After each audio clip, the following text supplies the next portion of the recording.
I'd like to welcome Governor Phil Scott. This is the first year that Governor Scott is governor while we are having this event, so it's a pleasure to meet him as a new leader and to welcome you here. This is a room of nonprofit leaders from across the state, and we're so grateful you can join us for the next few minutes. Thank you, Governor.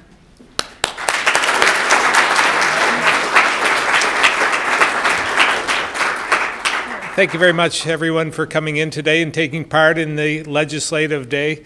It's so important that we all get together, start pulling in the same direction, and having our voices heard. So it's encouraging when we see so many people in the State House. I took office, obviously, about 2.5 months ago, and on my first day, I issued an executive order. And it was a good executive order, by the way. It wasn't one of those that we've been hearing about in Washington. And this one really was very simple, and it was clearly defined our principles and guide us in every decision, every policy we take. And that is, the first is, how do we make Vermont more affordable? How do we grow the economy? And how do we take care of the most vulnerable? So 3 very simple principles that really do guide us every single day. And every day when I think about what we are up against, I think about 3 numbers as well, 6, 3, and 1. And the 6 represents, on average, we have 6 fewer workers in our workforce every single day, 6 fewer than we had yesterday. We have 3 less students in the K through 12 education every single day, on average, than we did the previous day. And we have 1 baby born to addiction every single day. So those are the challenges that we face. And it doesn't mean that there is not opportunities. I believe there are, but we're going to have to focus on areas where we can get the most good. And that's why I keep talking about the economy, the growth, trying to restore the demographics of our state, trying to invite more of our youth to stay, trying to attract more families to come into Vermont, because our demographics are what's shifting.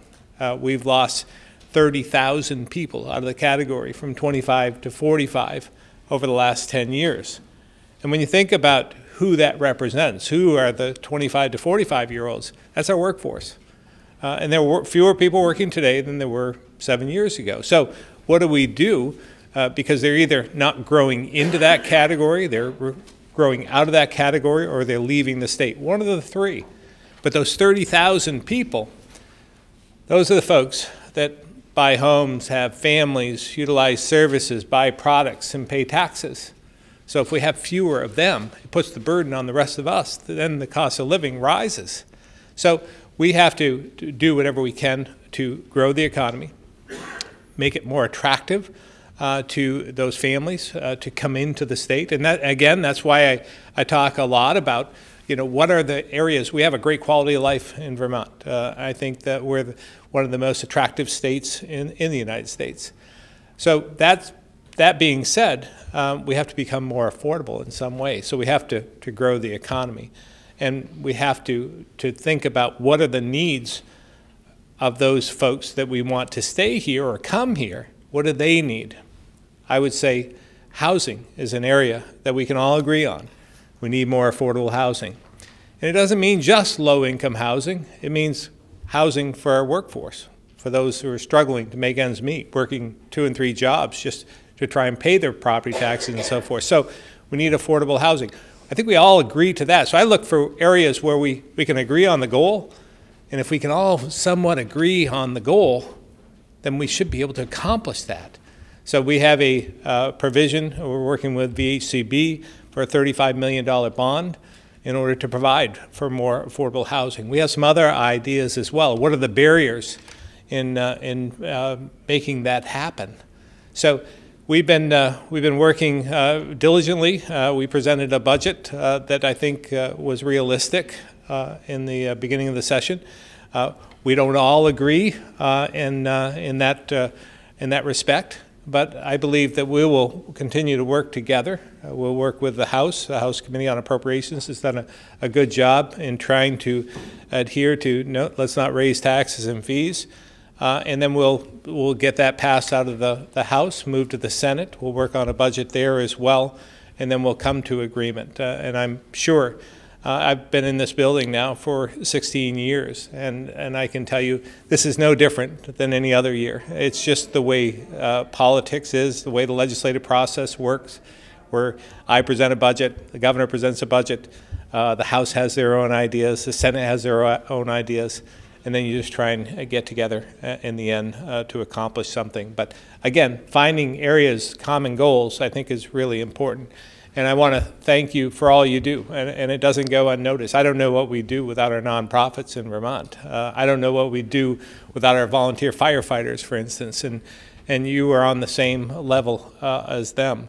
And we all do whatever we can individually to help out, and that's the giving nature of Vermont, and that's what makes me proud to be a Vermonter, that we all volunteer in many different ways. I started this Wheels for Warmth program about 12 years ago, where we asked for tires to be donated, and then we sell them at literally pennies on a dollar, and then we give back to some of the designated agencies like Capstone, CVOEO, and Brock. And over these last 12 years, we've been able to put back into use another 17,000 tires put back into use that people had collected in their basements and their garages and so forth. We've been able to recycle 20,000 tires during that time, and we've raised $365,000 for fuel assistance. So, and it's something that the volunteers, it always makes me very proud when I see the 3 or 4 days that we do this at the end of October, when people get together and work towards a common goal and for a common cause and do it on a volunteer basis. So it's something that I'm very proud of, and I know that you all have stories as well about people in your areas of expertise that do the same thing. So it's another reason that we can call ourselves proud Vermonters, and another area where we can attract more people for our quality of life. So with that, I'd be happy to take some questions. Yeah. Questions for the governor? I know there are. Yes. Governor Dr. Joellen Trolley-Falk, Executive Director of the Center for Health and Learning, also the Director of the Vermont Suicide Prevention Center, which is a public-private partnership. The Center for Health and Learning was created in an innovative partnership 14 years ago with the Agency of Education, then the Vermont Department of Education. We would not exist if it had not been for a unique partnership with a state agency. My question for you is this. I fully support the platform you've set forth for Vermont. I think many Vermonters stay in this state and they leave and return to the state, or they come to the state because of many of the core values and the type of work that the nonprofit sector accomplishes and promotes. The nonprofit sector, known as the third sector, is critical to employment in this state. I can tell you that I have employed over 30 or 40 different individuals in very good jobs over the last 10 years. We have between 5 and 30 consultants under contract at any given time to accomplish our work. So my question is, how are you going to support a thriving nonprofit sector? And how are you, in particular, going to communicate to state agency leadership that this is important and innovation to accomplish many of the things, such as your Wheels for Warmth type of program, come out of the kind of innovation that nonprofits carry out? Well, again, I thank you all for your good work, and I think it does come down to leadership in many different directions. It comes down to a team approach. Throughout my years in business, I've been in business in the construction industry for over 30 years as well, and very successful on the racetrack, pretty successful in politics as well. And I can tell you it's a team approach. So when I hire the secretaries and commissioners, and we had hundreds and hundreds of people that came in for interviews, and we're truly blessed here in Vermont, by the way, with so much talent that we have. Because when I go, I've taken it upon myself to go into different agencies and departments and meet with them, that just to see what they do and get a chance to figure what makes them tick, so to speak. And I look around the room and I hear their backgrounds and where they came from, and I think they could be making a lot more money somewhere else if they weren't here in Vermont. So we're truly blessed to have them. So getting back to my point, when we hire, I call them the 4 C's, and I look first at their character. Character and integrity means a lot to me. And so if they can get through that hurdle first, we go on to the next C, which is competence. Competence in the area of their expertise, where we want to have them lead in their agencies and departments. The third is commitment. Commitment to the difficult work ahead, and in my vision in terms of economic development and what we can do to help us out of the situation we find ourselves in. And the fourth is really the chemistry, the C. 4th C is chemistry. Very difficult to measure, but you can, I've seen it happen time and time again over my life, where you can have all the most talented people in one room and not accomplish anything because you don't have the right attitude, and attitude means a lot. So when when I've hired our cabinet, our agencies and department heads, they have those 4 C's from my perspective. Now it's incumbent upon them to listen as well to the direction where we're going, utilizing their skills to build their teams as well. And you're part of that. So we want to listen to you. That's the only way we're going to get ahead, is we listen to each other and find ways where we can be as efficient as possible. We have a team that's been put together that's going, a volunteer team, by the way, that's going through state government to look at modernization, areas of modernization. We call it GMET. And we're finding already areas of savings that don't affect the outcome, the customers, so to speak, of Vermont, those who are in need of whatever services there are. But it's just a more efficient way of doing things. There's a lot of redundancy in state government that we'll need your help as well to identify, so that we can deliver the services that are necessary with your help in doing it in the most cost-effective way.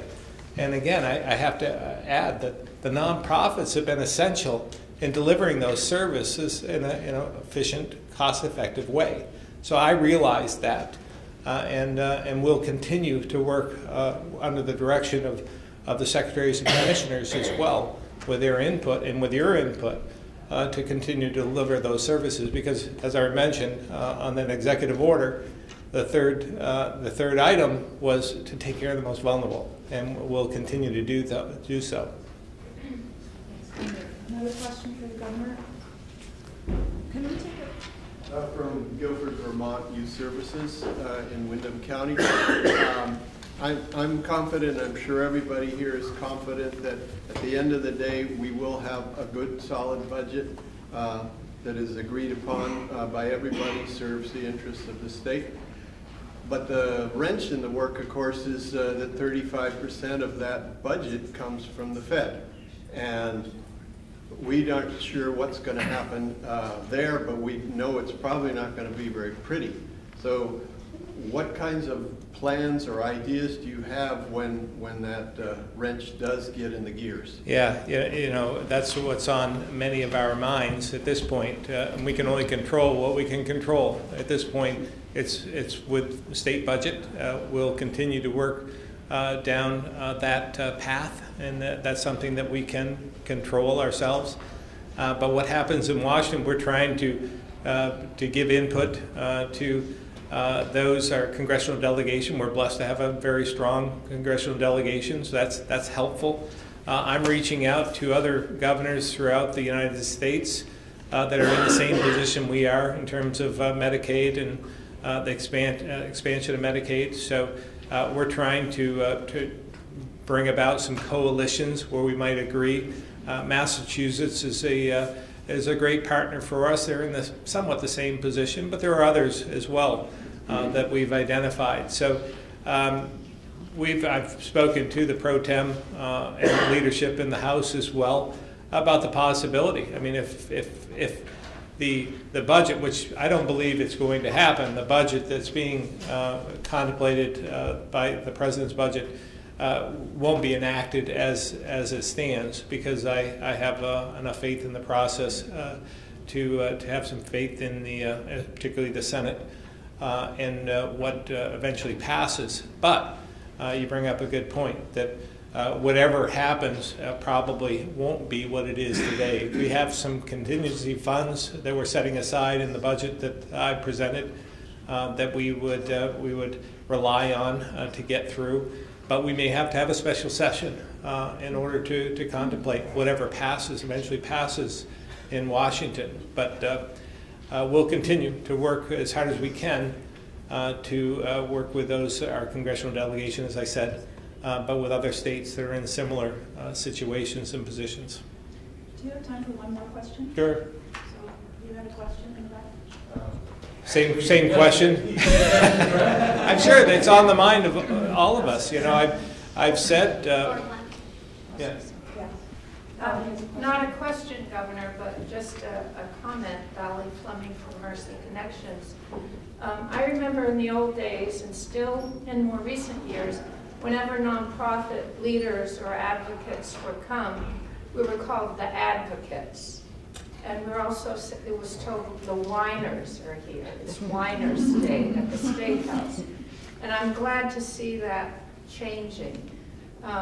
We are here as partners with you. You speak of recidivism. We have proven programs that reduce recidivism.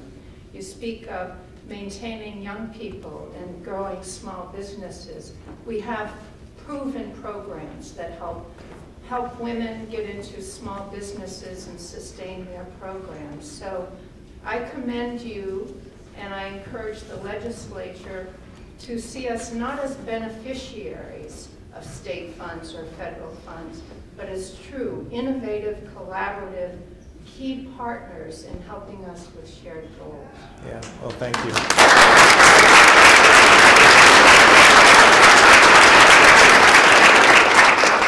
Very well said, Dolly, and I thank you for all your years of work, as well as those of you who have served in the trenches, so to speak, because we learn from each other, from those who serve in the trenches. I tell this, I know I have to go, but I'll tell this quick story.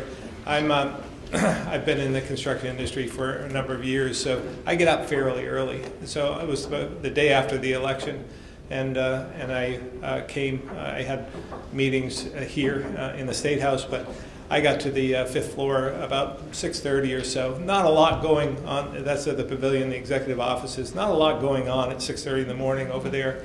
So I wandered around a bit and then came over here and went up the stairs to the new office, ceremonial office, around 7.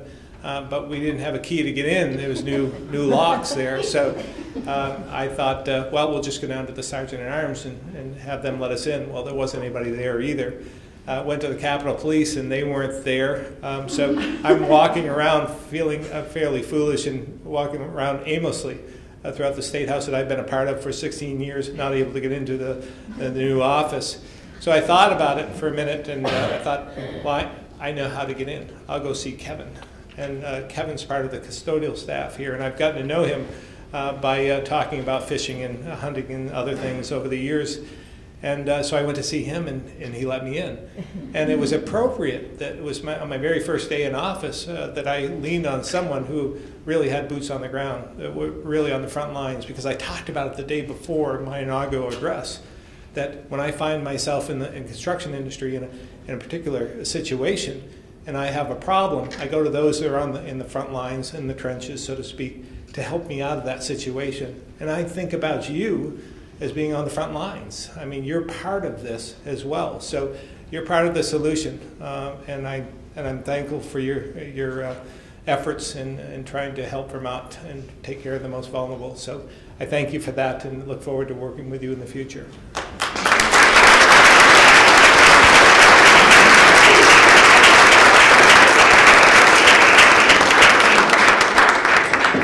Thank you so much, Governor.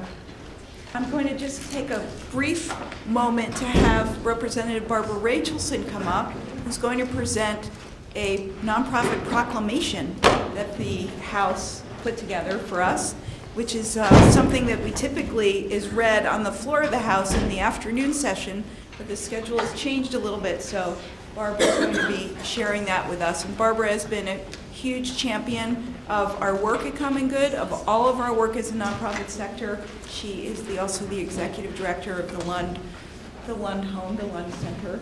And we are very grateful that you're here. Thank you, Barbara.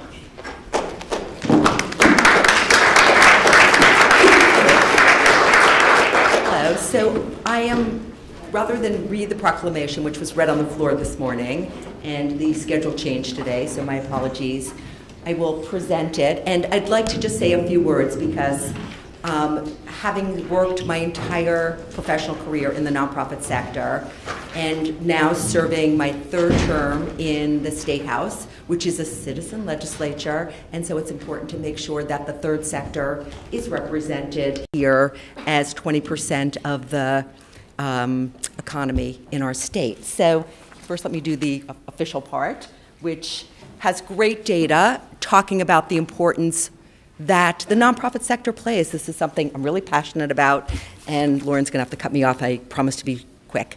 So the past two sessions have, when this proclamation has been put together, have sent an email to the entire legislature saying, there's the Doyle poll, and then I said, there's the Rachelson poll, and I'm trying to see who has worked at, been a volunteer at, or been a board member at the nonprofit, at any nonprofit.